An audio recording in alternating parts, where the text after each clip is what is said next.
Okay, Sunday morning Kailul. R Shlomo Molcho, the 10 Martyrs, known as the Ten Harugai Malchus, and the astonishing, mind-blowing comments of the Kabbalists. One of those, one of these. So outcrossed. So, Hey Tavis is traditionally the yard site of R Shlomo Molcho. And who is he?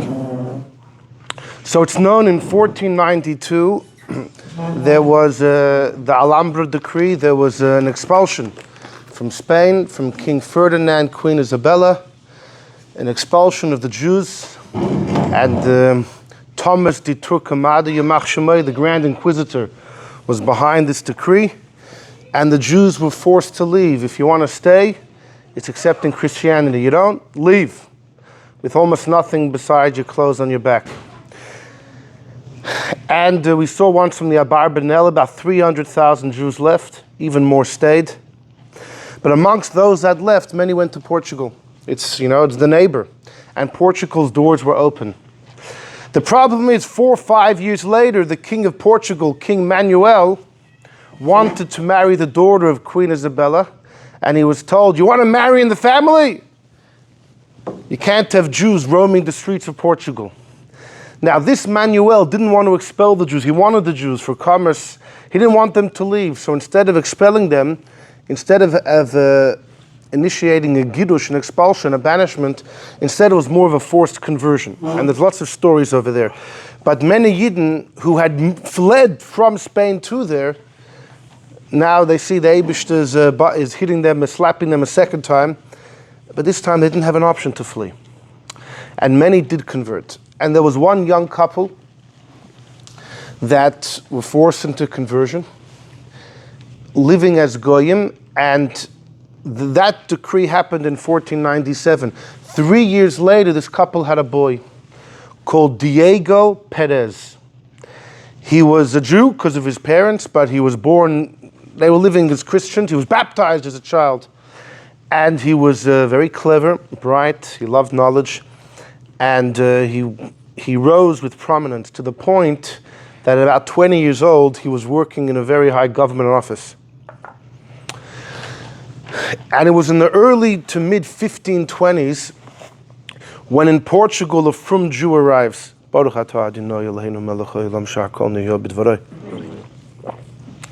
His name was David the Reuveni, David the Reubenite, David HaReuveni, a highly mysterious figure. He claimed that he was coming from a far distance away, the 10 lost tribes, and he was representing them. And he wanted that the Jews and the Christians should arm themselves together against the Ottoman Empire, the Muslims. At this point, the Ottoman Empire had already controlled Turkey, Eretz Yisrael. I mean, they were huge. And this David Reuveni wanted that the Jews and Christians should unite together against our common enemy and conquer the Ottoman Empire, reclaim the lands, and the Christians could get everything and the Jews will get Israel. We'll get Israel, you get everything else. And in fact, this David Reuveni had gone to Italy, to Rome, to the Pope. And apparently the Pope was interested in what he said, but the Pope told him that you want to go to Portugal because the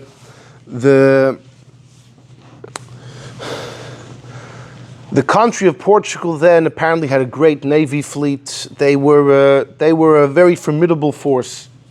So that's how David Reuveni went to Portugal. He was only from Jew walking the streets, but he was a guest, and therefore he was untouchable. This Diego Perez, in his mid-20s, was intrigued to see a frum Jew. He knew that he was Jewish in origin, but in Portugal he had never seen another acting Jew. And he was highly intrigued, and he began to converse with David Reuveni and ask him questions. And David Reuveni said, listen, if word gets out that I'm influencing you, then I ain't going to leave Portugal. They're going to have my head. The Inquisition will kill me. I'm here for military discussions with the king, but if there's any religious activity, I'm going to be fried, and you'll be fried too. So Shlomo Molcho said, you know what? Oh, I'm sorry. So Diego Perez, who is Shlomo Molcho, okay. Diego Perez says, you know what? If you're not going to help me, I'm going to have to help myself. He gave himself a bris milah. This Diego Perez gave himself a bris milah, and he changed his name to Shlomo Molcho. And he fled Portugal. Where did he go? He went to, we don't know if he went direct, but he definitely made it to Greece, to Saloniki, which was under the Ottoman Empire. And we spoke that in Saloniki was an incredibly Jewish city. After the 1492 expulsion, many had moved there, to the point that it was so Jewish that it's a port city, was closed on Shabbos for hundreds of years till the Holocaust. And there was a legendary yeshiva there led by Rabbi Yosef Taitatsak, who himself was an exilee from Spain. Reb Shlomo Molcho, this new, he gave himself a bris. He was born a Jew, but he felt like he had just re-embraced Judaism. But what did he know? He knew Tanakh, because in the Christian schools, Amigalan Tanakh. But what did he know from Torah? Very little. Somehow, in a couple of years, he became one of the greatest Talmidei Chachamim in the whole area, not just in Halacha and in Gemara, but in Kabbalah. He became a super Kabbalist in 2 to 3 years. His contemporaries write about him that this was unnatural. This was supernatural, as if the Eibishter opened up the gates of wisdom and just flushed him and poured upon him. Reb Shlomo Molcho himself writes that he used to have visions. The Shalshelis HaKabbalah. The Shalshelis HaKabbalah, Rabbi Gedalia Yichya, was a great rabbi in Italy in the 1500s, and he has a piece in Shalshelis HaKabbalah, which is his history, which is known to be a little legendary, some folk stories there, but it's a very important work, and in it, and he's right after Shlomo Molcho, so he's quoting people that. And he says Shlomo Molcho apparently claimed that Malachim came and taught him. So literally the Eibishter opened up the gates of heaven. And He's still alive when the Arizal was Reb Shlomo Molcho was going to die 2 years before the Arizal is born. And Reb Shlomo Molcho begins to travel. He travels around, and he was a great darshan. He spoke in Italy and Turkey. And he never forgot David Haruveni, the man that inspired him to reclaim Judaism. And they met up again. This Shlomo Molcho and David Ruveni were Mishachistim. David Ruveni's plot that the Jews and the Christians should unite in arms to knock off the Muslims, he wanted to reclaim Israel. This was really a movement to bring about Mashiach. Many Kabbalists felt that in 1452, after the Ottoman Empire conquered Istanbul, Constantinople, which until that point was the king of Christendom, Constantinople, that was like when the Christian kingdom, the Eastern kingdom, the Byzantines fell to the Ottoman Empire. The Christians are Esav, Rome. The Muslims, Arabs are Yishmael. The falling of Esav into the hands of Yishmael was extremely significant to the Kabbalists. They felt this is Mashiach energy, that Esav falls to Yishmael, and that's why you had a number of stories at that time of people trying to bring Mashiach at that time. And then in 1492, when the Jews were expelled from Spain, and that was considered like one of the last straws of Golus, people felt Mashiach in the air. And there were Kabbalists going around saying that 1530 is going to be the time of Mashiach. So Reb Shlomo Molcho and David Ruveni, they meet up again, and they went to Italy, went back to the Pope. Apparently, many Kabbalists have felt over the years that before Mashiach comes, the leader of the Goyim, the religious leader, the Pope, has to be spoken to face to face. Just like when Moshe took us out from Egypt, he confronted Paro, you have to confront the Pope. And a number of people did that historically. And Reb Shlomo Molcho, he's with the Pope, And allegedly, he told the Pope of 2 natural disasters that were going to occur. One of them was a flood in Rome, and then he said after that will be an earthquake in Portugal. And both of them happened exactly as he said. So rumor was spreading around Italy, there's this Jew, the rabbi, he's a prophet, he tells the future, and there was a lot of energy going along. But in order for R Shlomo Molcho and David Reuveni to get the arms, the ammunition that they were hoping to get from the Christians, they needed to speak to the emperor of the Holy Roman Empire, who was then in Germany, today's map. And the 2 of them went, and apparently the emperor, I think his name was Karl, he was not favorably impressed. Maybe he saw through them. He said, you ultimately want to knock off the Christians as well. This is all a ruse to use us against the Muslims, and then you'll come back and to come back to bite us. So he sent the 2 of them back to Italy to be judged. For treason, perhaps. Definitely for counter-Christian activities. The 2 of them were judged in Italy in the year 1532. Reb Shlomo was only 32 years old. They were both found guilty, and probably of both crimes, treason and religious activity. David Reuveni, it was decreed upon him exile in Spain. Reb Shlomo Molcho to be publicly burnt. In the Shalshelis HaKabbalah, when he describes it, he says that right before they burnt Shlomo Molcho, they said, you know what? Last chance. If you want to rejoin Christianity, we'll let you go. He said, I gave it all up. I ain't going back there. I may have been born I may have lived like a goy, but I'm dying like a Jew. He refused. No, not Shalom Malcha. Shalom Malcha was the Yid. Yeah, this is... What about Perez? No, he is Shlomo Molcho. Same guy. Shlomo Molcho. He changed his name after he gave himself the bris. Yeah, same guy. Same guy. The Shalshelis HaKabbalah says that the Christians were nervous that he might use some practical Kabbalah and free himself from the ropes. So they stuffed his mouth. That's what he says. They stuffed things in his mouth in order he wouldn't be able to say any incantations to free himself with white magic, with Kabbalah Mises from... Fascinating. And he died. He was killed. He died al Kiddush Hashem today, Hey Tevis, 1532. Almost 500 years ago.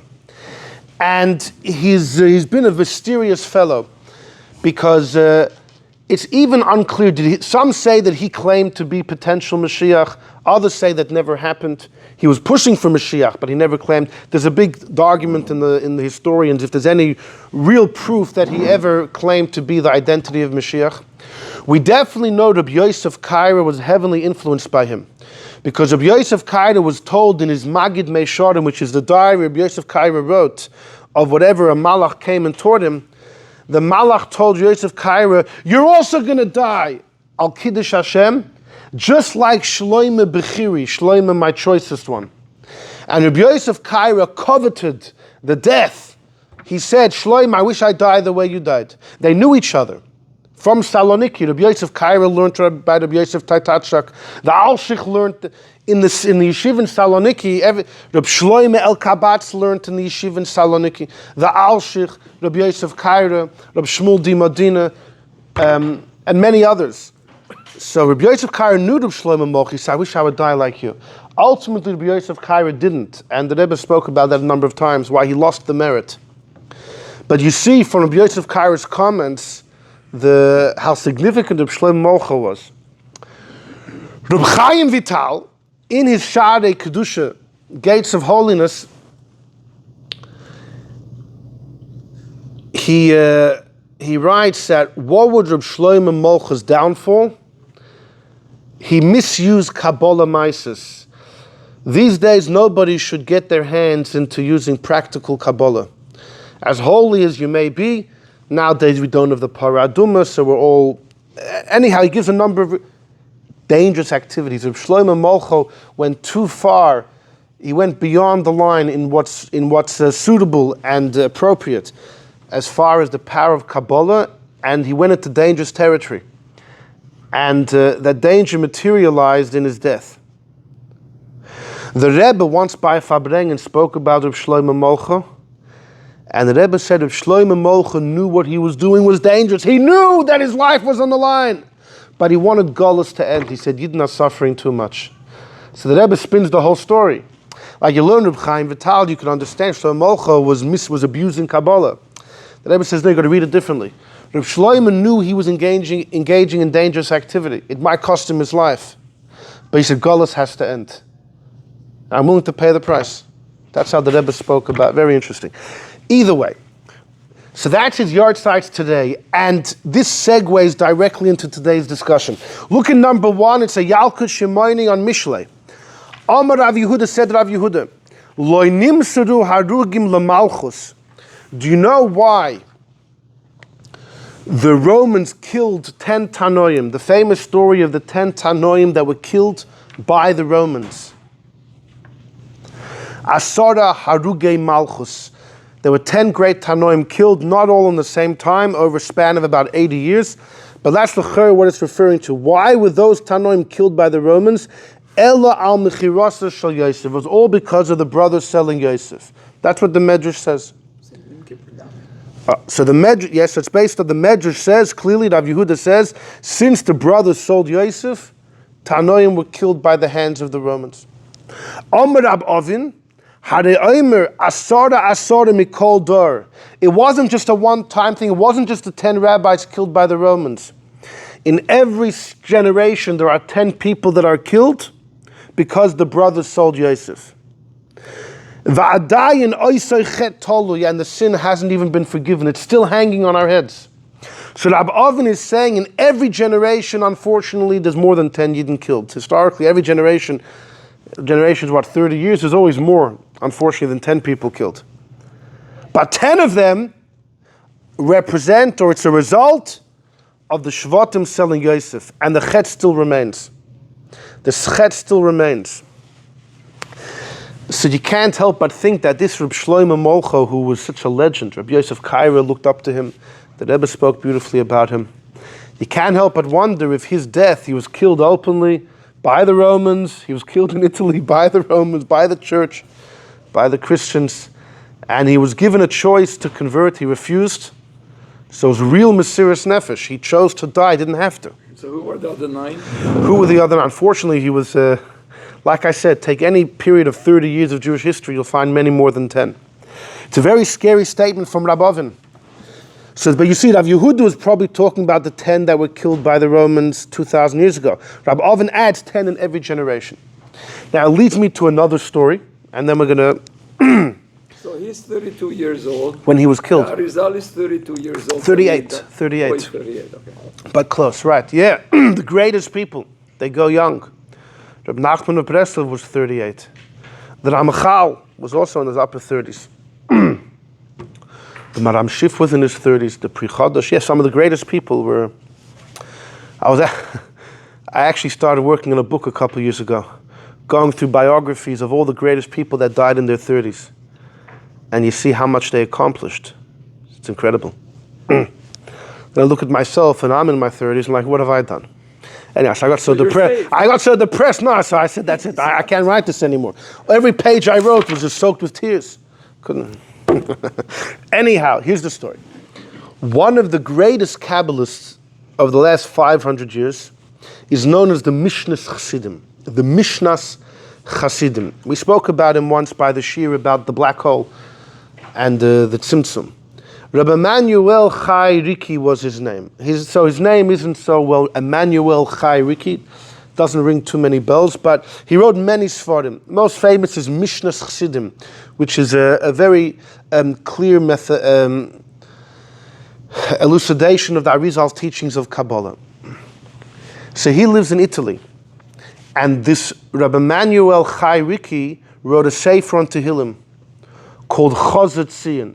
By the way, in one of his Sfarim at the end, he wrote some musical notes. And the Reb Marash got hold of it, and he read it, and he based his Nigun L'Chatchila Ariber on the musical notes that he found. So this Rabbi Emmanuel wrote Chazot Tzion. It's a sefer on Tehillim. And in the end of Tehillim, he says a Mod Nazach. He says, what's the last word of Tehillim? Hallelujah. Yeah. What's the first letter of Tehillim? Aleph, from the word Ashrei. Hallelujah and Aleph together is Gematria 87. If you take Hallelujah and Aleph is 87. It's Gematria Rabbi Yehuda ben Bava. Who's Rabbi Yehuda ben Bava? Rabbi Yehuda ben Bava was one of the Harugai Malchus. Look in number 4, we have a story in Masechta Sanhedrin. Pam Achas, it once happened, Gazra Malchus Harasha. The Romans, this is shortly after the Churban, a couple decades after the Churban of the second Beis HaMikdash. The Romans made a decree, Gazra, they made a gzeir on the Yidden, Kol hasoymich, anyone who gives smicha to somebody else will get killed.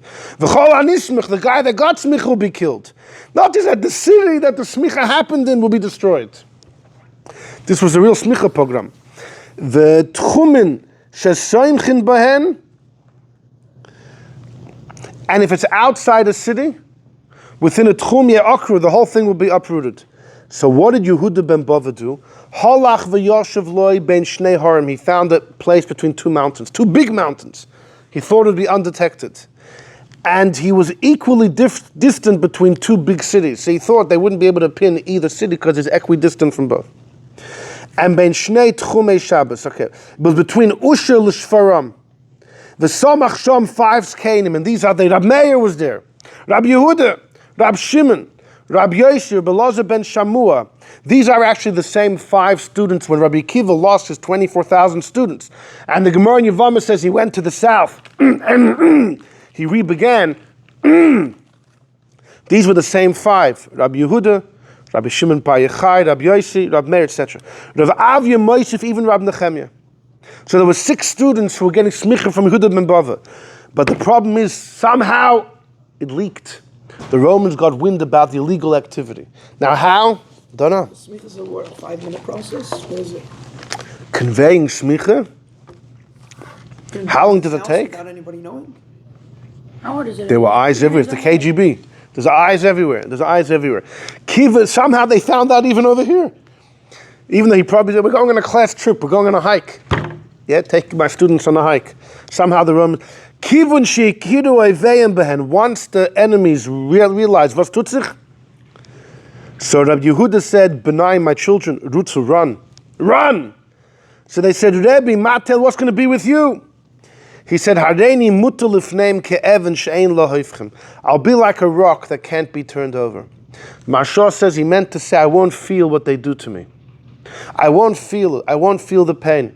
There's a tradition from the Maharam of Rottenburg that if a person dies al Kiddush Hashem, or if he's Mosher Nefesh and chooses to die for the Eibishter, he won't feel pain. Okay? So the Maharsha says that's what it means over here. Amru, they said that the students taka fled, but lo izazu misham. The Romans, they found Rabbi Yehuda ben Bava. They didn't leave there until Natsu boy Shalosh Shmeyas, 300 Lunviyos Shal Barzel, 300 spears they put into him. Vasu, they made him kekiver like a sea full of holes and blood coming from everywhere. That's what they did. So, in Rabbi Emanuel Chai Riki, the Mishnas Chassidim, in the end of his Sefer Chazat Tzion, on Tehillim, he says, the last word of Tehillim, Hallelujah. The first letter, Aleph, is 87. Yehuda ben Bava, right? Yehuda ben Bava equals 87. Yeah? What does that mean? Like, well, why would the Mishnas Chassidim end his commentary on Tehillim with such a random comment? So his son, the Mishnas Chassidim's son, writes that my father told me that he knew he was either a Gilgul of Rabbi Shimon Bar Yochai or Rabbi Pinchas ben Yoyer, who was either the father-in-law or the son-in-law of Rashbi. It's a big debate about that. And my father once had a dream, and they showed him, do you want to know your Gilgul? And he said, yeah, tell me, which one is it? They said, no, it's neither of them. It's Yehuda ben Bava. You have the soul of the Tanner of Yehuda ben Bava. And my father told me that when he received that news, he understood he's going to die a death just like Rabbi Yehuda ben Bava. My father said, hat verstanden, that he's going to have the same fate as Rabbi Yehuda ben Bava. And Taka, the Mishnas Chassidim, I think it was in 1743, when he was in Italy and he was attacked by a group of bandits. They killed him. He was murdered by Goyim. Many days passed till they found his body. So the body was mamish like he was sleeping. There was no cuts or anything. Everything was, he looked just like he was asleep. But it was quite a few days after he had been at the inn and he was killed. And the Mishnas knew that was going to happen. When he was revealed to him from heaven, he has the soul of Yehuda ben Bava. And that's just like the Medrash in number 1 that Rabbi Oven said, it wasn't a one-time thing.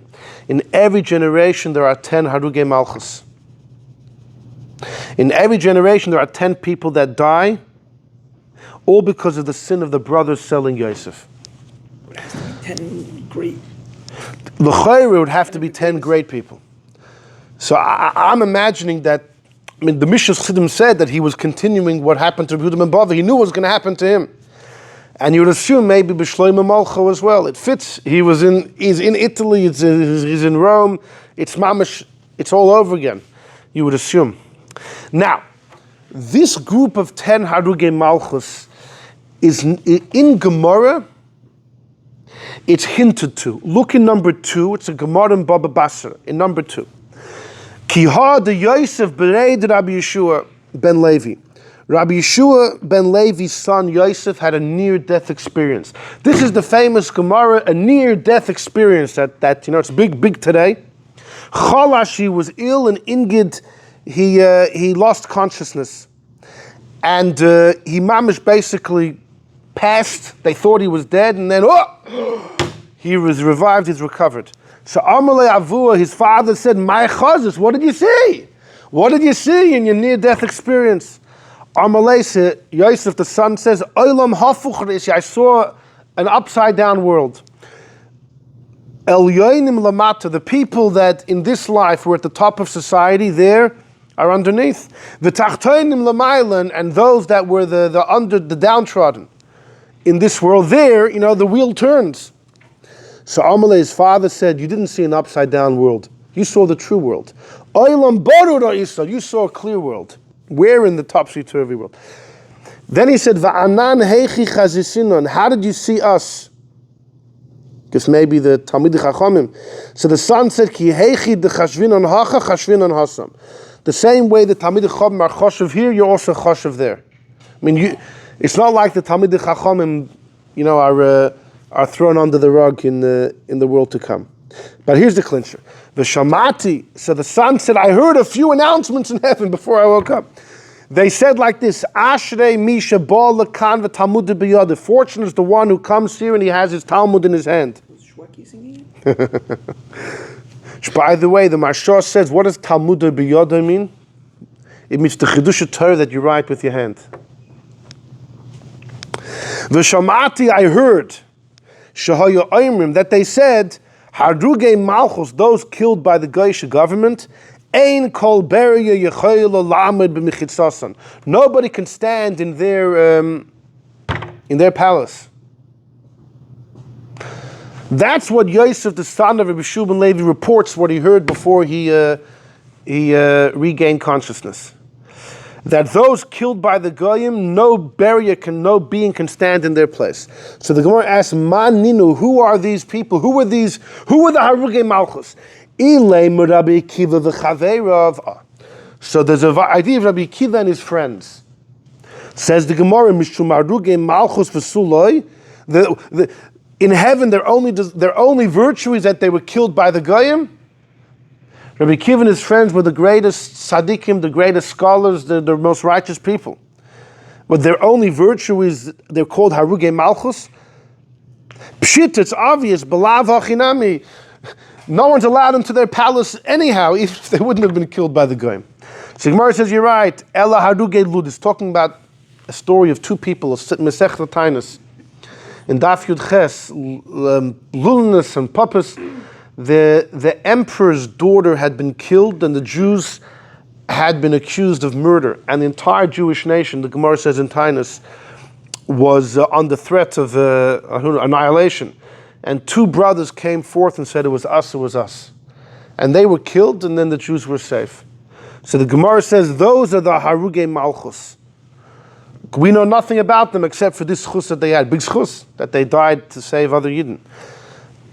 But you see, the Gemara has this Rabbi Akiva v'chaveirov. You know, the Gemara says in Rosh Hashanah, v'nikesi damam loy nikesi. V'nikesi damam, right? What does it mean? Hashem says, v'nikesi, in the future I'm going to clean the world, the goyim, from all their averos. But damam, the blood of the Tanoim that were killed, loy nikesi, that I won't cleanse. V'nikesi damam loy nikesi. When I cleanse the goyim of their sins, I will not cleanse them. I will not forgive for the blood they shed. And the Gemara says, who they're talking about? Rabbi Akiva v'chaveirov. So you have Rabbi Akiva v'chaveirov. Now, it does say there are medrashim that mention it was 10. Who are the 10? So very quickly, there are a number which are certain. Rabbi Akiva is one of them. Rabbi Akiva and his friends. His death is recorded in the end of Masechta Brachas. You have Rabbi Yehuda ben Bava, we saw in number 4. You have Chutzpis HaMeturgeman, the great translator for Rabban Gamliel, who the Goyim cut out his tongue. And when Elisha ben Avuya saw the tongue being eaten by a pig, he said, God, this is the reward that Chutzpis gets for all the Torah that he taught. Eibishter, you said if we keep mitzvahs, you'll reward us. This is reward. If you don't keep your end of the deal, we don't keep our end of the deal. Elisha ben Avuya said, that's it. You don't have to keep Torah and mitzvahs. When you make a pact with somebody, if the other side breaches the treaty, then the whole treaty's off. That's how he felt. That's when he became Acher. Yes. Well, it's one of the stories. You have Rabbi Chanina ben Tradian, the Gemara in Avodah Zarah. He was wrapped in a Sefer Torah and burnt alive. In Masechtas Machas, it mentions 2 others. The first 2 to be killed. Rabbi Yishmael, the Kohen Gadol, and Rabban Shimon ben Gamliel, who's Rabbi Yehuda Nasi's great-grandfather. And the 2 of them were killed very in close proximity to the actual destruction of the second Beis HaMikdash. And it says in Masechtas Machas that each of them told the Romans, kill me first, I don't want to see. Yishmael said, I'm a Kohen Gadol, right? I deserve to be listened to, kill me first, I don't want to see what happens to my friend. Rabbi Shimon said, I'm the Nasi. What I say goes, kill me first, I don't want to. And in the end, they killed Rabban Shimon ben Gamliel. They cut off his head, and Rabbi Yishmael picked it up. They all asked, Rabbi Yishmael's a Kohen. How did he pick up? There's lots of theories that if a tzaddik doesn't give tumah, etc. Fine. So Al Kaponim, so 6 we have. The question is, who were the other 4 of this group of 10? So in different sources, there's different names. Some have Rab Tarfon, some have Rabbi Lazar ben Doma. There were many that were killed by the Goyim. The shaila is how you get to the 10. It's like, we know the Alter Rebbe has 10 nigunim. But there's actually more than 10 nigunim linked to the Alter Rebbe. But somehow there's only 10 that make it in the list. Fine. So you have this idea that Rabbi Akiva and his friends, and you have the Medrash in number 1 that their death is connected to the brothers selling Yosef. Now in Medrash, you're not going to find anything about these 10 Tanoim being the incarnations of the Shvatim. That you find in Kabbalah. The Mukubalim go to town that the 10 Tanoim are not just representing in place of the Shvatim who sold Yosef, they are the Shvatim, they contain their souls. Look in number 3, Rabbeinu Bechaya, in Parshas Vayeshev, Al Derech HaKabbalah. We put Parshas HaYibum to Parshas HaMechira. In Parshas Vayeshev, the story of Yehuda and Tamar is a story of Yibum. One of Yehuda's sons marries Tamar, he dies, dies, and Oinan should marry Tamar. And the Mukubalim speak at length. You know what the idea of Yibum is? You have 2 brothers, Reuven and Shimon. Reuven's married to Leah. God forbid Reuven dies without kids. Shimon is supposed to marry Leah. And the Pasuk says in Kisei say that the child that he'll have, Yakum, is going to continue the name of the brother that died. And the Mukubalim say, you know what that means? That person's soul will come back. Yibum is the source in Chumash for the idea of reincarnation.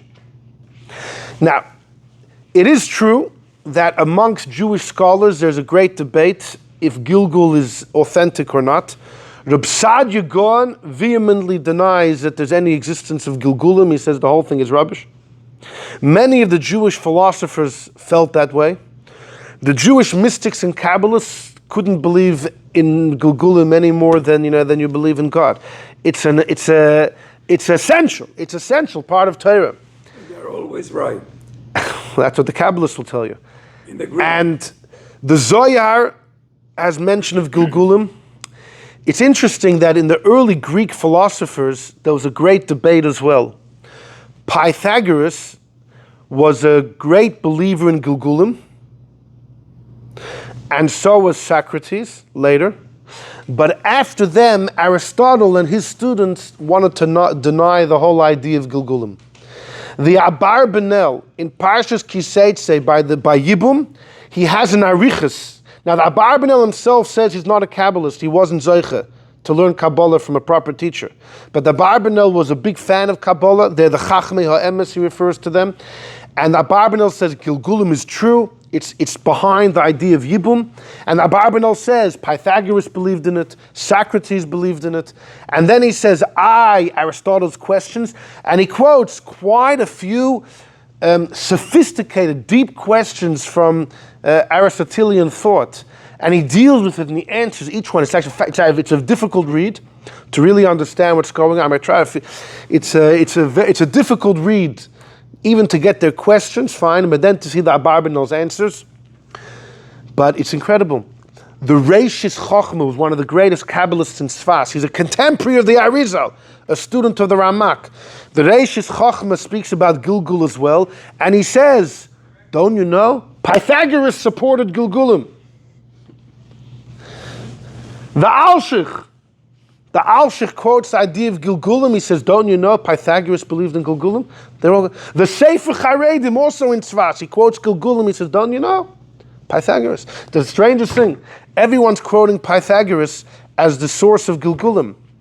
Or at least the fact, it's like, what are they? They're mamish, they're all quoting Pisagoidus, they call him, Pythagoras. Comes Reb Yankov Emden in one of his Shvatim and he says, it's true Pythagoras believed in Gilgulim, but his Gilgul and Chazal's and our Gilgul is east and west. But he doesn't describe exactly what the difference is. Either way, by Yiddish Chacham as well, you had Reb Sadia Gaon, he was against. The Ikrim also questions. Many of the philosophers had a hard time with Gilgulim. But by the Mukabalim, it was an Ikr from Ikrim. It was Mamisha, it was a foundation of the entire Torah, foundation of life. And Rabbeinu Bechaya says that you know why in Parshas Vayeshev, the story of Yehuda and Tom, which is the Yibum story, is right next to the sale of Yosef. It's to lismach Gilgul Gilgul. It's to juxtapose one story of Gilgul to another. Yehuda and Tom is a story of Gilgulim, because it's Yibum. Kisoid HaYibum is a secret of Gilgul. And it's also known that the sin of brothers selling Yosef was not able to be cleansed or lislaben, to be whitened, except with the sword of Gilgul in the Ten Harugai Malchus. So the brothers actually were reincarnated. Ki oz hapach nishbar, then it was broken, the trap was broken and the nefashos were saved. And then they went l'shalom, they went to their Father in heaven. But uklal advarim know like this, the 10 brothers of Yosef, they are the 10 Harugai Malchus. Okay, can't be any clearer. And Er va'oinan, the Yehuda's sons that died were reincarnated when Yehuda married Tamar and had Peretz and Zarach. And this is why it says in Vayomas, it says in Vayigash that Er va'oinan died in Eretz Canaan, and they became the sons of Yehuda. They literally became Yehuda's new sons, Peretz and Zarach. This is from the hints of the Torah. He says very clear that the Shvatim, when it's Galgal into. But he's arguing with Reuven then. Rab Oven didn't say that every generation the 10 are Gilgul. No, not that the 10 are Gilgul. He says that the sin was atoned for after the Asara Harugai Malchus. That could be for the Shvatim's own self. Oh. But you can make that difference. But the sin itself needs to, right, good point. Okay, so join me number 5. We're going to see some fascinating things. Let's move. Reb Menachem Rikanti or Rikanati. Rabbi Nachum Rikanti or Rikanati. He's not the guy that makes the wine, the Rikanati wine. Somehow lots of big people got wines named after them, right? If Rashi would see the wine that was named after him, Rambam has a wine. What's the connection of Rambam and wine? What did Rambam do? Did Rambam drink wine? Health. That Rambam wine is chveis. I think the sugar is even worse than the alcohol. And then there's a Seforno wine, a Bartanura wine, Alfasi wine. Someone's asked me, how come there's no Chassam Sofer wine? I said, look at every bottle, the Hechsher of Chassam Sofer. But anyhow, the Rabbi Nachum Rikanadi was one of the Rishonim, and he was he had a fascinating story. But he was a Kabbalist, one of the leading Kabbalists of his time, besides for being a Rav and a Baal Halacha. And he writes like this: really? There were 10 brothers that sold Yosef. Somebody has to retake their math class, the second grade math. Because there are 12 brothers altogether. Right. Binyamin wasn't there. Right. Yosef is the victim. And in Medrash Rabbah it says Reuven wasn't there either. Right. Rabbi Shur, Rabbi Lezer debate. Rashi brings both opinions. Either he was helped serving his father, or he was doing tshuva for his own story with the bed of Yaakov from the parsha before. So 12 minus 3 equals 9. So what's going on over here? What's also interesting is, in Parshas V'zois HaBrocha, Moshe Rabbeinu gives Reuven a bracha. Yechi Reuven v'al yamois. Let Reuven live, let him not die. What that's supposed to mean? So Rashi quotes from the Sifri over there. Yechi Reuven means in this world. Al yamois means in the world to come. The Ramban explains, in this world, Reuven, by the time Moshe Rabbeinu was benching the Jews in V'zois HaBrocha, Reuven has been dead for a very long time. So, what it means is the Shevet of Reuven. The Shevet of Reuven shouldn't be punished for what Reuven did when he mixed up his father's bed in Parshas Vayishlach. When it says, Va'al Yomes, he shouldn't die in the world to come, that probably means Reuven himself, that his soul shouldn't get punished in Gan Eden. If you look in Unklis, in Zois HaBrocha, it says the strangest thing. You know what it means, Va'al Yomais, he shouldn't die? It means he shouldn't die a second time. Moisa Tinyana Loyamus, he shouldn't die a second time. So says the Rikanti, Va'al Titmi, you're probably wondering, it says about Reuven, Unklis says in Zois HaBrocha, Moisa Tinyana Loyamus, he shouldn't die a second time. You know what that means? Moshe was saying Reuven is not going to have to come back and die a second time. So then only 9 of the Shvatim should have come back in the bodies of the Tanoim. Isn't that what Unklis is saying? That Reuven is going to be spared from a second death? He won't have to have a Gilgul? So says Rikanti, no. L'sham kiven b'maisa bila. Reuven has 2 infractions. The sale of Yosef, like all of the brothers. And B, the fact that he had the story of Bilah. In Parshas Vayishlach, the pasuk says he lay with Bilah. In Masechtas Shabbos, the Tanoim debate if it's literally, or no, it just means he meddled with his father's bed and put it into his mother's tent, etc. But either way, it was a sin. Says the Rikanti, when Moshe said Reuven shouldn't die a second time, it means he shouldn't have to come back to pay up for what happened with Bilah. But he does have to come back for the selling of Yosef. Even though Yesh Litmaya, he says, why should he have to come back for Yosef? Loi Pasha Micharas, he wasn't there. He wasn't there. So quickly go to number 7 underneath. This is the Levush. The Levush wrote a commentary on the Rikanti. He says, Va'al Titzma, let's read it. Don't wonder on the fact that says Reuven he shouldn't die a second time. Pirish, says Levush, what's the question? If Reuven was promised he doesn't have to come back, we're in number 7, the second line. Im kain lo yiyu elotisha, only 9 from the Shvatim which come back in Gilgul. Umetaretz, and the Rikanti answers, that tefillah that Moshe davened on Reuven, that he shouldn't die a second time, was because of Ma'aseh Bilah. But because he was negligent by selling Yosef, now what was the negligence? Halach misham v'lo shamar shamroi. Reuven told the brothers, don't kill him, throw him in the pit, planning to come back later. And then Reuven left? What was he thinking? Now's not a time to leave. Especially according to the opinion he left to do tshuva on his own personal story of the Ma'aseh Bilah. Wrong time. The Rebbe once said by Fabrengen, and this is how Golus begins, right? Golus began in Egypt because Yosef was sold. You know how Yosef was sold? Because the one that was supposed to protect him got busy with his own agenda. The Rebbe once said by Fabrengen, that's how Golus begins. So says Zulavush, that was the negligence of Reuven. He left. Kivin Shira, he saw that Reuven saw very clearly the brothers wanted to inflict harm on Yosef. And he left. He needed to come back in Gilgul. And on that, Moshe never davened. So that's what the Rekanti says. What? If according to the opinion that he went because he wanted to come back later, then that makes sense, because it would have looked a little bit weird if he stayed there. Because then. Yeah, but he knew that the brothers were staying there. This is life and death. If he leaves, he should have thought to himself, he won't be able to come back later because they'll kill him, like what Taka happened. When Reuven came back and didn't see him in the pit, there's a big discussion if Reuven ever found out what happened.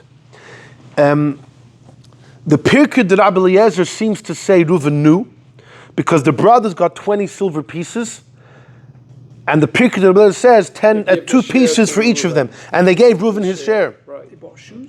So they bought shoes. So the David Luria, the Radal, says, well, maybe they gave Reuven the money but didn't tell him where it's from. Maybe they said, here, we had a good day in the casino. Here, take 2 coins. We found it.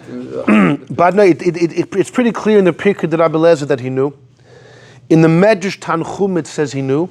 In Zohar, it says Reuven never knew. The Zohar says for 22 years, Reuven never knew. He thought that Yosef was dead. He thought that actually when he left and he came back and Yosef was gone, he thought the brothers had taken Yosef out of the pit and killed him. But he didn't want to ask them head on. He didn't want to broach the conversation. So the Zohar says for 22 years, Reuven was mourning over the fact that he left Yosef, convinced the brothers had killed him. Until in last week's Parsha in Vayigash, when Yosef gives the big reveal, that's the opinion of the Zohar. The Tanchum and Pirkei de Rabbi Eliezer say Reuven never knew. Reuven knew. So there's a big shaila if Reuven knew or not. But the Zohar should be, it was much earlier. The Pirkei de Rabbi Eliezer is earlier. The Zohar is at best from Rabbi Shimon Bar Yochai, right. who's a student of Rabbi Akiva, who's a student of Rabbi Eliezer, who's the Pirkei de Rabbi Eliezer. Yeah. So, continues the Rekanti in number 5, the 3rd line. V'yesh some say hefech, some say the opposite. Some say the opposite. Reuven really didn't do anything wrong with Yosef. You know why Reuven had to come back? Because of the story of Bilah. Ki oynish Reuven was on ched Bilah, loyal Yosef. Some say, says Rekanti Fakir, Reuven Taka came back because there were 10 Tanoim that were killed. 9 of them were the Shvatim that sold Yosef. The 10th one was Reuven, who came back for his private sin that he did with Bilah. And the proof is, there's a pasuk that proves it in this week's parsha. Yaakov tells Reuven, Pachas kamayim al toisar. This is unbelievable. Yaakov told Reuven, Pachas kamayim, because you were swift like water to meddle with my bed, al toisar, you're not going to be better off than your brothers. So Rashi says what that means is Reuven was destined to be the firstborn, the Kohen, and the Melech. He lost all 3. The firstborn hood was given to Yosef. Yosef got double portion because he himself turns into 2 Shvatim, Menashe and Ephraim. The Kahuna went to Levi, and the Malchus went to Yehuda. Says the Rekanti, you know what Yankov meant? You know what Al Toiser means? Really, you were going to be better off than your brothers because they were guilty for selling Yosef and you weren't. So they were going to come back in a Gilgul and you weren't. But because of Pachas Kamayim, because of what you did, you meddled with my affairs, with my bed, with Bilah, therefore you're not going to be any better off. You also have to come back. That's the pshat in the pasuk. The Haven's and the proof is Yankov told the sons, and this week, let me tell you, Asher Yikra Eschem Ba'achris Hayamim. Yaakov told his sons, let me tell you what will happen at the end of days. You know what he meant? According to the Rekanti, what will happen to Eschem, what will happen to you? He told the sons, let me tell you what happened to you. You're all coming back. All 10 of you are coming back. All 10 of you. Now, the proof is because he's talking to Reuven as well. Now, I have a shayla, he was talking to Binyamin too, and no one says Binyamin came back. So how does this possible? He's trying to prove this at Reuven, but Binyamin was there too. Anyway, then he says, Va'ani Tamiyah, he says, I have a question I found in the Likutei Rav Rebbe Eliezer, who says like this, Kol ma she'ira Yosef, whatever the brothers inflicted on Yosef, the 10 Harugai Malchus suffered in the same way. We'll see about that in a second. It was tit for tat. What the brothers inflicted on Yosef, the 10 Harugai Malchus received. And the names of the 10 Shvatim who sold Yosef are the same gematria as the 10 Harugai Malchus. And then he goes on to a whole piece discussing if it actually fits or not. And you could work that out on your own later. Obviously, it depends who the 10 Harugai Malchus are. It depends how you spell their names. It depends on the Shvatim, but somehow you can get the mamish, the same gematria. Not sure. So look at number 6. The Rikanti in Parshas Vayechi, this week's Parsha, has some chilling details about how you see what the brothers inflicted on Yosef came back to haunt them when they were the 10 Harugai Malchus. Look at number 6. Zavulun l'chayf yam, this is this week's Parsha. Zavulun will dwell on the seashore. Remez, but this is a hint on the death of Rabbi Yehuda ben Bava. Because he sat between the two mountains and between the two Tchumei Shabbos. In other words, he wasn't within Tchum of either city. And they stuck in 300 lunchiyos shel barzel. They stuck in 300 spears. Now, our Gemara number 4 says lunviyos with a bays. The Rikanti says lunchiyos with a chaf. Vayisnachlu b'tziduf lunchiyos, it's the same letters. It says vayisnachlu, that the brothers conspired against Yosef in Parshas Vayeshev. That very word vayisnachlu, you rearrange the letters, it becomes lunchiyos. It came to haunt them. Rabbi Yehuda ben Bava was turned into a sieve. And then it says, this week, Yaakov tells Yosef that Vayarmaruhu, when Yaakov speaks about Yosef in this parsha, Vayechi, he says the brothers, they embittered him, Varoivu, and they became his enemies. Vayistimuhu ba'alei chitzim. And the owners of the arrows hated Yosef. You know what that means? That the owners of the arrows hated Yosef. That when these Tanoim are going to come back, they're going to die with arrows. It's going to flip. The owners of the arrows attacked Yosef. Years later, these Shvatim, the Tanoim, are going to be attacked by arrows themselves, like Yehuda ben Bava. And because of Vayafshitu es Yosef, the brothers stripped Yosef of his cloak, the skin of Rabbi Shmuel was stripped off him. Because v'dibosam ra, right, there was negative speech or news that about the Shvatim that Yosef brought to Yaakov. Therefore, Rabbi Yehuda's tongue milchacha was licked in the mouth of the pig. That might be about chutzpah samaturgman. Now they caused Yaakov to say, "Chaya ra chalasa, wild animal ate my son."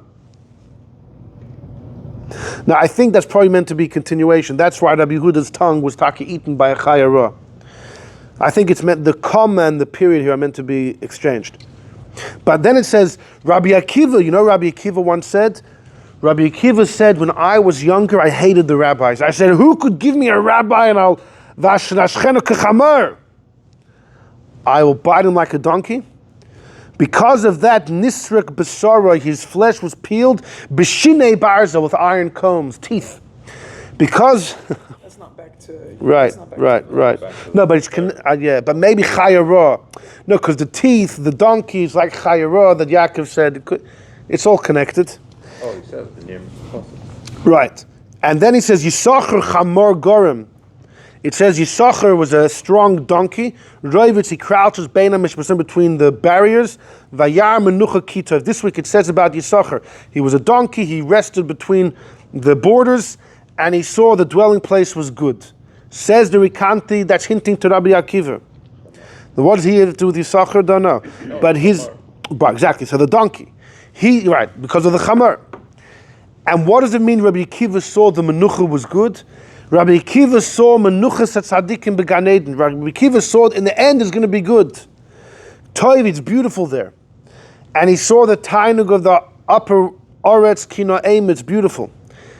And he allowed himself to be killed. Vayet shichmai lispel. It's incredible. If you read the pasuk, it's incredible explanation he's putting in the pasuk. That this whole thing of Yisachar is referring to Rabbi Akiva, who saw right before he was punished, right before he was tortured by the Romans, Rabbi Akiva was actually held in jail for the last 2-3 years of his life, till they killed him. But as they were killing him, he saw that after this it's all going to be good. Vayet shichmai lispo, so he tilted his shoulder to bear the din of God. V'loy bittel hagzeira b'shem. He could have used the name of Hashem and just knocked off all of could have saved himself. Didn't do that. We had a whole shir once about practical Kabbalah, about using Shemus. Mikan, from here you see the oynish of Yematriach Eskaina, using practical Kabbalah to try and change the course of nature.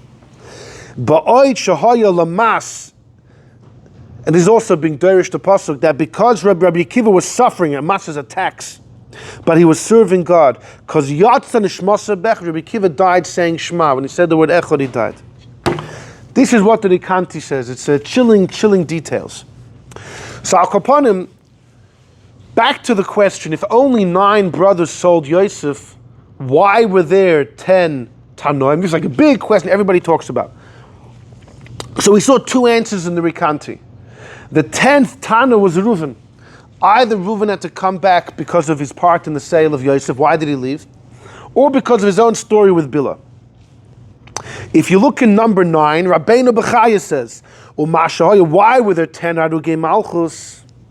The brothers, the Baalei Amaisa loy hayu elotes.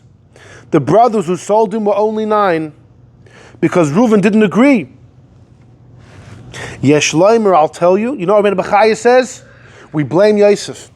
If he shagam Yosef chata, Yosef sinned because he antagonized the brothers. He caused them to despise him. The chet ha'achim is on his head. Wasn't he the reason he was mistar alechav? He claimed nobility above the brothers who were older than him. He caused them to be angry. He glorified himself with his dreams. Since he was part of the sin, he was part of the punishment. One second. We blame the victim. Yeah, it sounds horrible. Or the kach nifkal of gamken. That's one thing. I'll tell. Hold on. Or yesh loimer, or maybe takal loy nifkal Yosef klal. Avol nifkal al Reuven. He says maybe taka Reuven, and not because of the sale of Yosef, because Reuven wasn't there, but because of the ched bilah. Va'al kain there were 10. Reuven part of the 10. He punkt was there because of his own style. Chet shechat and ma'aser bilah. And that's what it means in Zois HaBracha when Yankov says Vihi Masov Mispar, that Reuven gets counted. What that means is Reuven is part of the 10. But not because of the sale of Yosef, according to Rabbeinu Bechaya, because of his story with Bilah. But the first stand of Rabbeinu Bechaya says Yosef. Yosef kind of incited this whole, the entire animosity. And therefore the calamity that occurred was kind of in his shoulders. Yeah, but he paid for it by being in prison. Yeah. It's a great question. Because his sin was a completely different type. Right, but if he... And his dream wasn't... If he antagonized them, so then... It was really a prophecy. Because in reality, what he saw is he foresaw the future. So how did he foresee the future? Speaking about Yosef seeing the future, look at number 8. Okay. The Al-Shich says, in last week's parsha, Yosef kisses all of his brothers. Yosef hugs Binyamin, falls on his neck and cries, doesn't kiss him. Yosef does kiss the other brothers. Why? Lahers, he wanted to show them something, that his soul is connected to their soul, even though they tortured him. Because a kissing mouth to mouth is hoiros chibur nefesh benefesh. Kissing mouth to mouth is a unification of the souls, like I explained in the Sefer Shoshanas HaMokim. Yosef wanted to show his brothers we're still brothers. V'gam also, he wanted to look at their very face close up, because all 10 were not right in front of him. When he spoke to them, he wanted to get a close look, eye to eye of each one, so he called them all for a kiss. Therefore he kissed all of them, in order that each of them should be close to him. But then he realized, Ki ro musedes lovei aleim. Then Yosef realized, oh my gosh, you guys are going to have to come back and pay for this. Gilgulim Harugai Malchus. Yosef realized you're all coming back. And that's why he cried on them. He cried about them. What will happen to them? Mashenkin ben Binyamin. When he cried by Binyamin, it was about the Beis HaMikdash or this or that. It wasn't about Binyamin himself, because he knew Binyamin ain't coming back. So he cried on Binyamin's shoulders. But on the brothers, he cried on them, that will happen to them. And that's who Masharom, and he hinted this to them. He said, Va'ata al te'atzeh, he told them, now don't be depressed. Meaning, now don't be sad, but in the future you will be. But lo yigishu orem, the brothers didn't chap what he meant. Until he revealed it to them by crying so much. Then they understood. Now, this all showed to them that he had so much compassion on them and the tears came from his heart. So then the brothers began to converse with him. When they saw that he was crying for them, he cared about them. Fine, so far we have, why were there 10 Harugai Malchus? Either Reuven, part of the sale, either Reuven because of the Maisa Bila, or it was Yosef. Now I will tell you that many believe, in fact, the Arizal himself said this, that if there were 10 Tanoim, right? If there were 10 Tanoim, so each one is in the place of another Shevet, even a Gilgul of one of the Shvatim. Who would have been in the place of Yosef? Rabbi Akiva. The Arizal goes with the fact that Yosef had to come back and Rabbi Akiva was him. In fact, that's why throughout Shas, Rabbi Akiva is referred to as Akiva ben Yosef. His father's name was Taka Yosef. His father was a ger, but why do we call him Akiva ben Yosef? To hint to the fact he had the soul of Yosef. Rabbi Akiva was mamish in the place of Yosef. But look in number 10. In number 10 is the Shalah. Comes the Shalah and says, hold on a second. The Arizal says that Yosef was number 10 and Rabbi Akiva was in his place. But the Arizal also gave another pshat. You know who the 10th one was? It's not Reuven. It's not Yosef. It's the Eibishter. Because it says in Pirkei de Rabbi Eliezer that the brothers needed to make a chayim, no one could tell Yaakov. They were only 9. Because when they did it, Reuven wasn't there. So they meshat of the Eibishter as number 10. And obviously they needed the Eibishter to be there anyhow in order Hashem shouldn't tell Yaakov. It says, Magid Devorav LeYaakov, Hashem tells everything to Yaakov. Yeah, we quote that pasuk. Hashem tells everything to Yaakov. The brothers knew the Eibishter is for sure going to spill the beans. So they needed the Eibishter not just as a center, the tent, but also to be swear him to secrecy, and God agreed. So the Arizal says, so the Eibishter was kind of part of it. He needs an atonement. Now it sounds ridiculous, but there is the Gemara says that the Eibishter tells the Jews, I diminished the moon. The moon was so bright and I diminished it. Bring an atonement for me every Rosh Chodesh. By Rosh Chodesh it says that the chatos, the goat that was brought, is chatos la Hashem. It's a chatos to atone for Hashem. So you have this idea that God needs this somewhat, whatever it means, but you have this idea. So the Arizal says it was the Eibishter. And guess what? You know who was the one that was in place of God? Rabbi Akiva. So the same Arizal says Rabbi Akiva is in the place of Yosef, says Rabbi Akiva is in the place of God. Now I will tell you, a number of Kabbalists run wild with the fact Rabbi Akiva is in the place of God. Rab Shamshon of Ostropolia, one of the greatest Mukubolim in the 1600s, was killed in the Khmelnytsky massacres. Rab Shamshon of Ostropolia has a whopper. He asked like this, B'chlal, what took so long for the Shvatim to be atoned between the story of the Shvatim selling Yosef and the 10 Harugai Malchus? You're talking, who knows how many years? Egypt, Israel before the temple, the first temple, the second Beis HaMikdash. What took so long? And in addition, he asked, why was Dafka Rabbi Akiva the one to be in place of God? So Shamshon of Ostropolia says, you never believe it. There was a Tanner called Shimon HaAmsoni, whose expertise was to tell you everywhere in Torah what the word S is coming to add. S is coming to S this, S that, S. Every time it says S is adding something. Till it came to the pasuk, Es Hashem Elokecha Tira, you should fear God. What is S coming to add? How could you fear anything but God himself? What's S coming to add? Couldn't figure it out. So he said, you know what? Everything I said until now was a lie. Apparently the word S doesn't have to come to add anything. So he said, that's it. Erase all my shiurim. You hear that? Delete everything. Delete every shiur. Close down the accounts. Delete it all. Until Rabbi Akiva came and said, Es Hashem Elokecha is coming to add something. A Talmud Chacham. Fear God and fear a holy sage as well. By the Alter Rebbe explains in a Maimon, what was Rabbi Akiva saying? When you fear a holy sage, you're not fearing something besides God. You're fearing the godliness that rests in the sage. All the other Tzorim couldn't fathom, how could you fear something besides God, right? It's like when the Baal Shem Tov was a child, his father, Rabbi Eliezer, passed away. He said, Yisraelikul, fear nothing but God himself. How could you fear anything else? Rabbi Akiva realized, no, by a real tzaddik, you're not fearing something else. You're fearing the Eibishter that resides, that dwells, that rests, the Getlichkeit that rests inside that tzaddik, that shines from the tzaddik.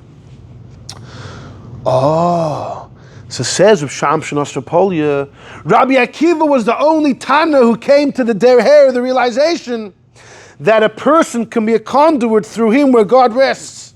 So now a Tana could be in place of God.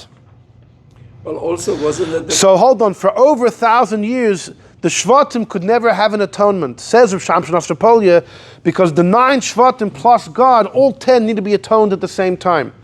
But there never existed in the world the idea that a person could be in place on God. Kfira, how could someone be in place of God? Rabbi Akiva created the idea that if someone is holy enough, the Eibishter rests inside of them. Es Hashem Elokecha Tira is a Talmud Chacham. You feel, because it's not something different to God. It's the God that rests in him, which means a person can be a keli for Gedlichkeit to rest. Oh, so Hashem says, great. Now somebody can represent God. Rabbi Akiva, you're the one. And now we can finally get all 10, the 9 Shvatim plus the Eibishter, to have a kapara. That's what Reb Shamshon said. You know? Did Moshe tell the Eibishter that don't pick me because Akiva is greater? Akiva is the one who should be handling the... Yeah, you know, I'll tell you something. So, Hashem told Moshe, no, this is shtoik, be silent. This is how I've decided. And then Hashem showed Moshe Rabbi Akiva's death, painful death. And Moshe said, this is Torah, and this is the reward. Hashem said, silence, this is what I've decided. So you know what the pshat might be? Moshe says, Hashem, Rabbi Akiva is in your place. Why? Because he's the one who said that Torah can make a person so holy that the Eibishter rests in them. Zu Torah v'zu schara. Because of Rabbi Akiva's perception about the power of Torah, he realized something no one else realized, that through Torah you could be a conduit for God. Therefore, this is his reward, that he has to die in place of Hashem. Zu Torah v'zu schara. Anyway, fine. Amazing. So, what? Amazing. Yeah. So in number 10, the Shalom wants to know, how do you fit these Arizals together? The Arizal says Rabbi Akiva is in place of Yosef, he's in place of Hashem. He says, V'hine be'inyan yotza nishmasa bechad. Rabbi Akiva died saying Shema. So the Arizal said, you know what it means? He died saying the word, you think it means he died when he said the word Echad. No, he died in the place of Hashem Echad. Yotza nishmasa be'echad, I was makabel a secret. That be'emes lo yehoyu rak tisha mugulgalim, there were only 9 that were reincarnated. Because Reuven didn't sin. Neither did Yosef, neither did Binyamin. So you're down to 9.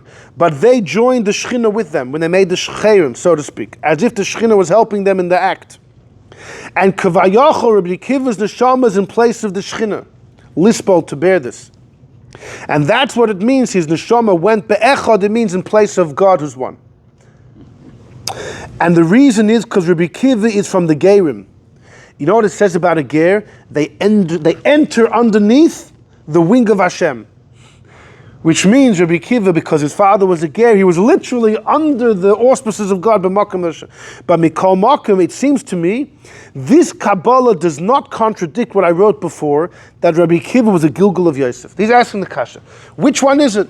The Arizal wants to say he's a Gilgul of Yosef, or he's in place of Hashem. So the Shalom wants to say like this. Shituf hashchinu hu Yosef. Yosef and God are partners. Why? Because he is a Merkava, he was a chariot to God, like it says in Zohar. The Zohar says, when did the exile to Egypt begin? Usually we counted 210 years from when Yaakov came down. Says the Zohar, no. Tchilas, you read this, when Yosef came to Egypt 22 years before, that was the beginning of Golus Mitzrayim. Yosef as an individual is the beginning of the national exile. Now we know when the Yidden went to Egypt, the Shechina is with them. And so too by all Goliaths. When the Golus begins, God is there. So the Eibush hiktim HaKadosh Baruch Hu hashroyes Yosef lahashchina. Now, a literal translation seems that the Eibishter brought Yosef there before the Shechina. But l'chorah, what he means is that since whenever Yidden go to exile, the Shechina goes with them, and since the exile of Egypt began with Yosef, Yosef must have been going with Hashem. Because a Golus begins with the Eibishter coming there. So that means Yosef was a conduit for the Shechina. So Rabbi Akiva, having the neshama of Yosef and being a conduit for the Shechina is really the same thing. Nimsa bechinas Yosef is the Shechina. Yosef and Rabbi Akiva, both of them are kind of conduits for the Shechina. So Rabbi Akiva Tak was a Gilgul of Yosef. But in no way does that contradict that he represents Hashem, because Yosef himself also was a conduit. Fascinating Shalah. Can't we include Reuven for another way because of the sin of Dinah, the sister, when they went against Yaakov's wishes? So couldn't we include him because of that? Reuven we cannot include because of Shimon and Levi did it. But they all participated. Reuven in Shechem. They participated in the war afterwards. That's what I mean. No, in Sefer, but that's not in Chumash, but that was a result, that to clean up the mess of Shimon and Levi.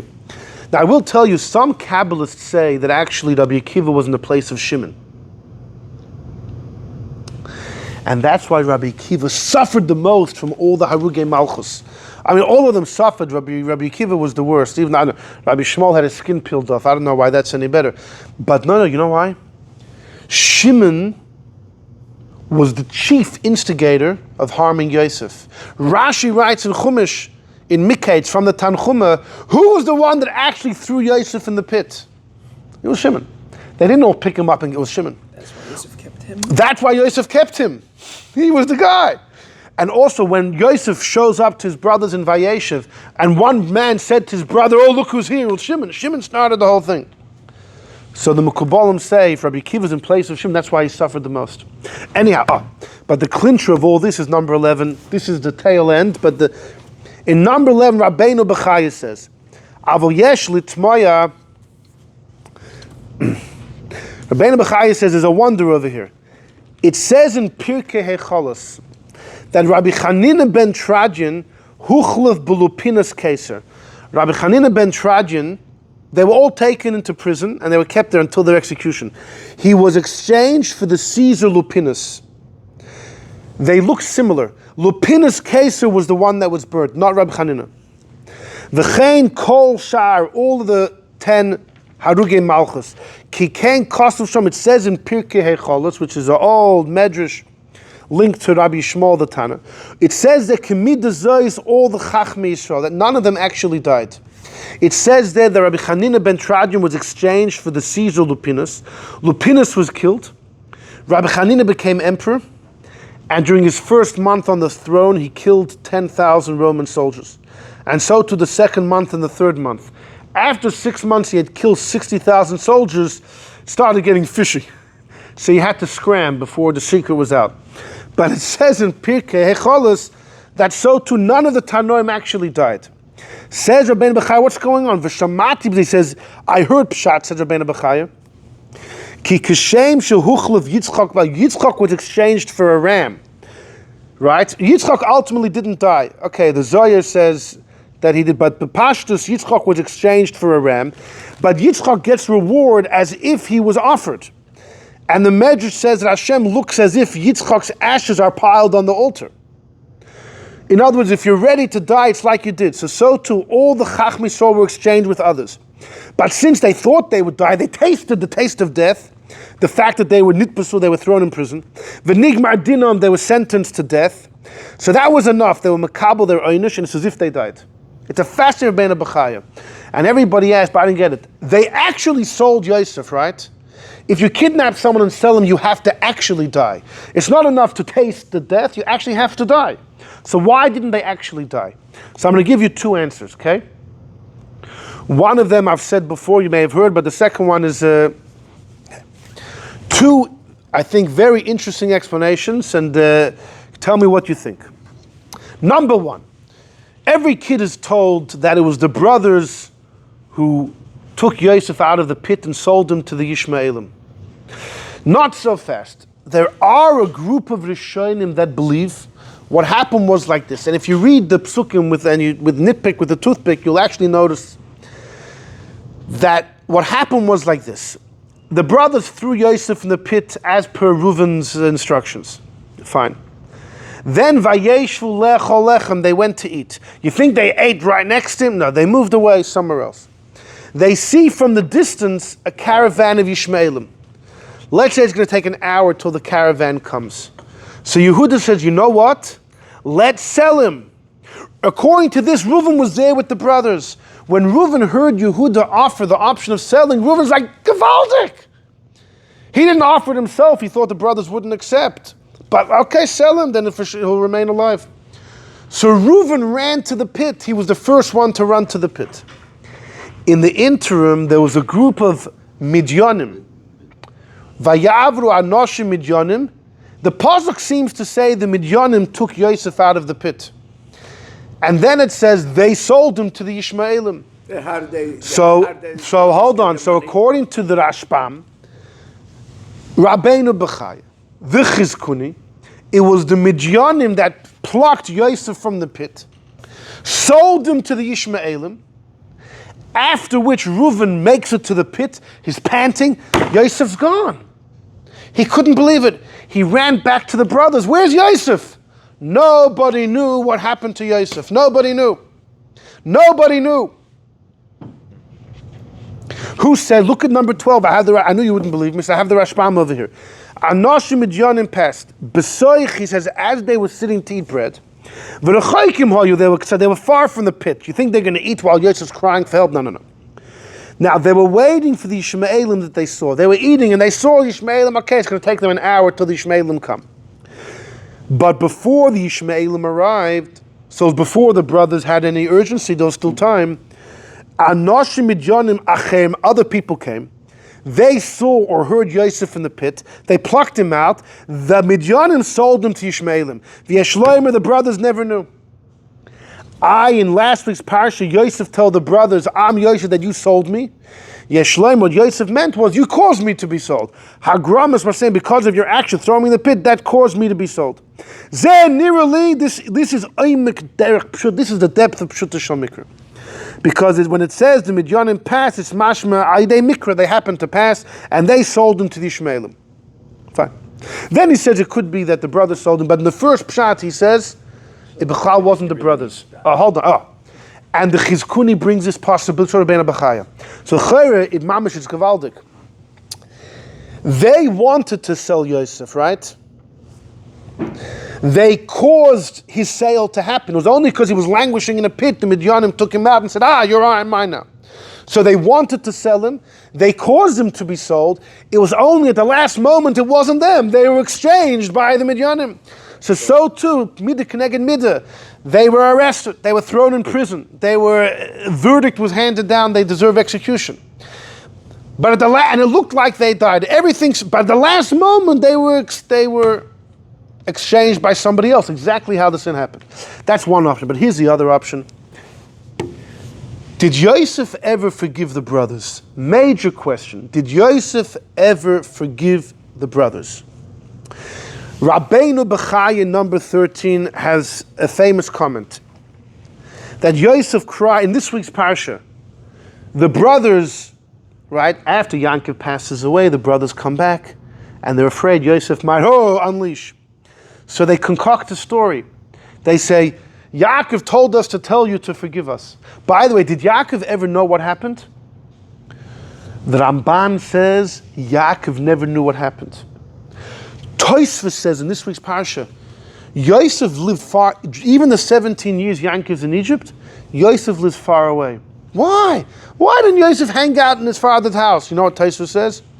Yosef was worried that Yaakov would ask him, what happened? He did not want to tell Yaakov the truth. He did not want to. So he almost avoided his father.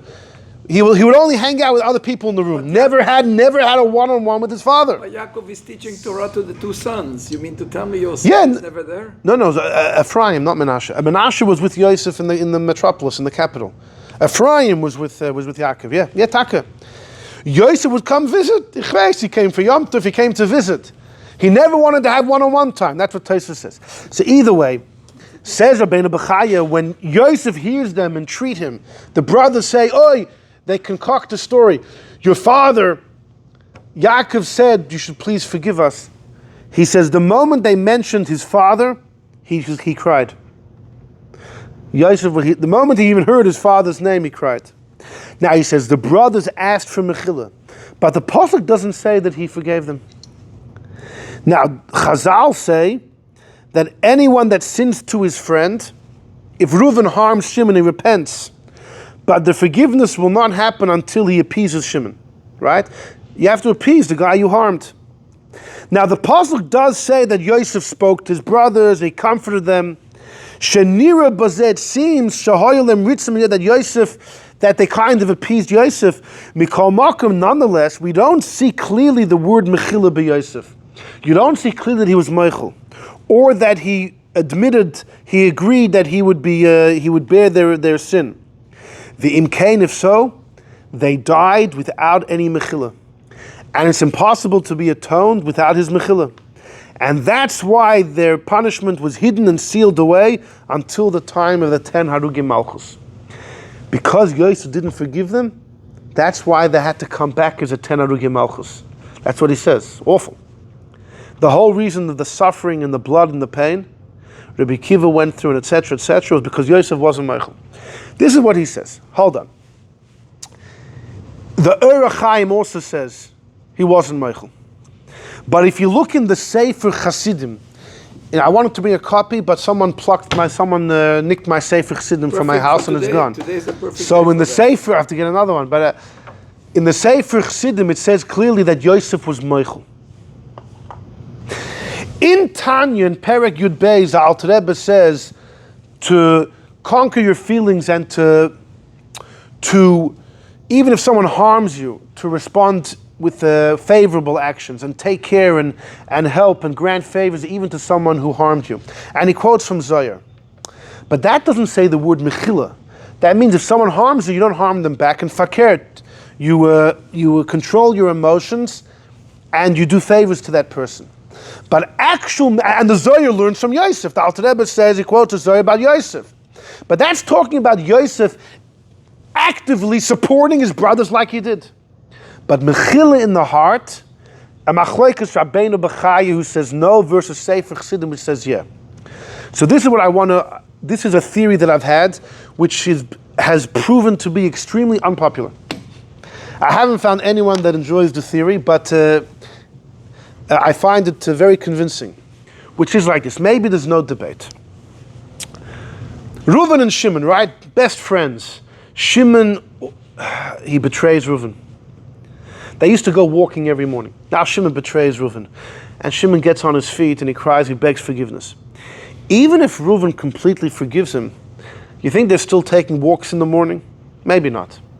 There's a difference between forgiveness of the heart and then going back to the way things once were. In Igeres HaTshuva of Tanya, the Alter Rebbe writes, when you bring a korban chatas, it atones for the sin. Your sin is over. But if you want to have that goodwill between you and God that you used to have, you need to bring another korban, an oila. The Alter Rebbe clearly divides. The chatas, there's no more sin, the mess is cleansed. But you want to regain that goodwill, the good feelings, that's much harder. Or that's another stage. You have to bring a korban oil, it's another stage. So I want to suggest like this. Yosef was meichel the brothers in the heart.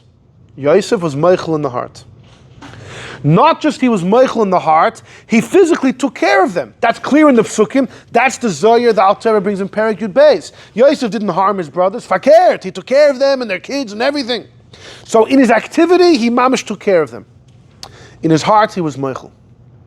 But do you think he was friendly with them like he was when they were 4 years old? When they still had that same smile? I don't think so. Because there's a Rashi quotes in this week's parasha that after the brothers came back from burying Yaakov, they came back to Egypt. You know what happened? No longer would Yosef eat with them. No longer. Now, there are reasons why he did that, but Rashi doesn't bring any. Rashi just says, Yosef no longer was makar of them. And that's why the brothers thought he's going to get back at us. And that's why they concocted this whole story that Yaakov pleaded to us to tell you that you should forgive us. But what do you see from that statement of Rashi? Yosef ate with his brothers when the Tata was alive, but now he's not eating with them anymore. That rotzen, that the goodwill that they had maybe as little kinderlach running around, it's not there anymore. He was Michael in his heart, yeah. Like the Sefer Chassidim says. When Rabbeinu Bechaya says there was no Mechila, he says a few times the Torah doesn't clearly say he was Michael. What I want to say that means is, since there was a bit of an elephant in the room, to the naked eye, there seemed to be something amiss. So openly, there seemed to be something amiss. So the Torah doesn't openly say he was Michael, because the Torah speaks about what's, Torah's revelation. If the Torah would say he was Michael, it means it was on all levels. But to the naked eye, there was still an elephant in the room. But in his heart, he was Michael. In his activity, he took care of them. But the goodwill wasn't refostered. They never regarnished that goodwill. And that's based on the Alter Rebbe Geras HaTshuva, like I mentioned. Oh, you know what that means, though? That means Yosef really was Michael then. It's just to the naked eye on the exterior, it seemed that there was still a rift between them. So you know what the kapara has to be? It has to look like they died. They don't have to die. So that's why the Rabbeinu Bechaya says from the Pirkei Cholos that they were all exchanged last minute. You know why? Because they didn't actually have to die. Yosef was Michael. To the naked eye, it seemed like there was still a rift. So to the naked eye, there had to be a kapara which was an external, that it looked like they suffered. And that's what happened. It looked like they died, but in truth, they were all exchanged. So this is another explanation to that incredible Pirkei Cholos Rabbeinu Bechaya quotes. And also, it kind of, when we're saying there isn't really much of a debate, was Yer Michael or not, there's different aspects over here. Okay, and with this, we finish. So, in case